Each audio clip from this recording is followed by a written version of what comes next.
दोस्तों मोहम्मद अशरफ जी तरफ़ां तव्हांखे हिन वीडियो में ख़ुश आमदीद। मेसोपोटामिया जी तहज़ीब, मिस्र जी तहज़ीब ऐं सिंधु माथिरीअ जी तहज़ीब।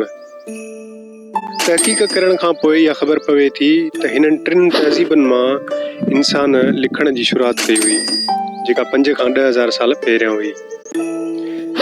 अॼुकल्ह जी लिखणी सफ़ा सवली ऐं मुख़्तसिर आहे, जंहिंखे असांजे अबनि ॾाॾनि हज़ारे सालनि जी महिनत सां हिन सूरत में आंदो आहे।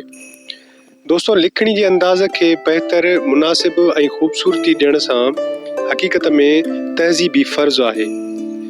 अॼु मिलंदासीं हिकु अहिड़े शागिर्द सां जेको तमामु नंढी उमिरि में अखरनि जा मोती काग़ज़ ते समाए पंहिंजो तहज़ीबी फ़र्ज़ु निभाए रहियो आहे।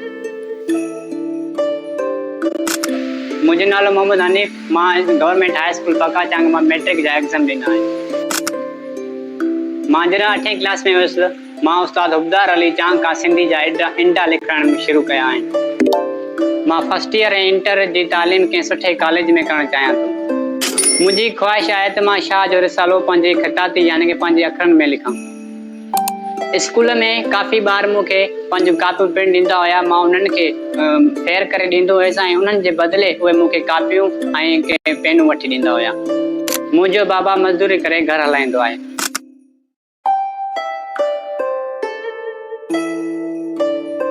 मूंखे मज़दूरी करण त न ॾींदो ऐं चवंदो आहे त पढ़ी करे कंहिं सुठी मंज़िल ते पहुचो।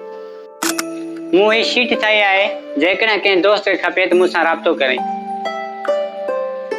अहिड़ा नौजवान जेके इल्मु दोस्त आहिनि ऐं अॻिते वधी हू पढ़णु चाहिनि था ऐं कुझु हासिल करणु चाहिनि था, तव्हांखे ऐं असां सभिनी खे घुर्जे त अहिड़नि नौजवाननि जी मदद कयूं ऐं उन्हनि सां सहकार कयूं त जीअं जेके ग़रीब तबक़ो आहे उहे अॻिते अचनि ऐं कंहिं मंज़िल ताईं पहुचनि।